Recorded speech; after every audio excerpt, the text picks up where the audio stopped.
En fait, que ce soit pour la création de mobilier, tout comme dans l'architecture d'intérieur, on travaille en général avec un avant-projet puis un projet. Ça veut dire que la phase avant-projet, on va faire des premières esquisses, on va essayer de mettre sur papier ce qu'on aura discuté avec le client.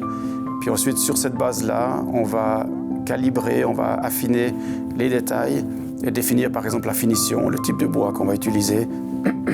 On va contrôler les dimensions et ça va donner la matière pour faire le dessin final qui lui servira à l'exécution du mobilier. Une fois qu'on a des dessins qui sont aboutis, qui sont prêts à fabriquer un objet, on va communiquer ce dessin à nos ateliers en interne ou externe pour définir le coût de fabrication.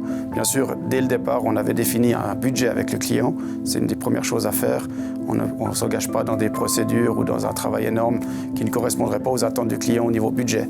Donc une fois que le budget a été défini et qu'on a les dessins, on va organiser la fabrication en définissant les coûts exacts de fabrication, tous les détails, et on va suivre de près, et avec beaucoup de soin, justement cette fabrication pour que la qualité de l'objet livré corresponde vraiment à ce qu'on avait prévu dès le départ. Pour la fabrication de mobilier, il y a énormément de corps de métier qui peuvent être impliqués.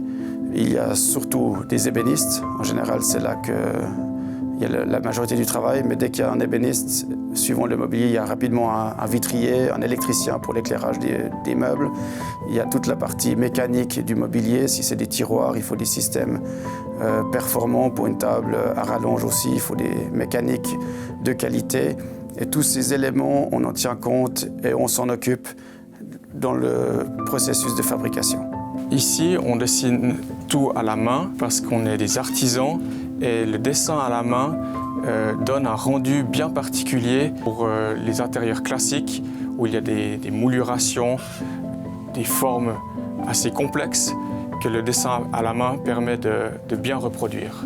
Dans la décoration intérieure, on retrouve différents types de métiers. Bon, tout d'abord, le tapissier décorateur qui exécute la pose du tissu tendu au mur, qui fabrique les meubles, qui répare les meubles, qui fait le travail de crin, etc.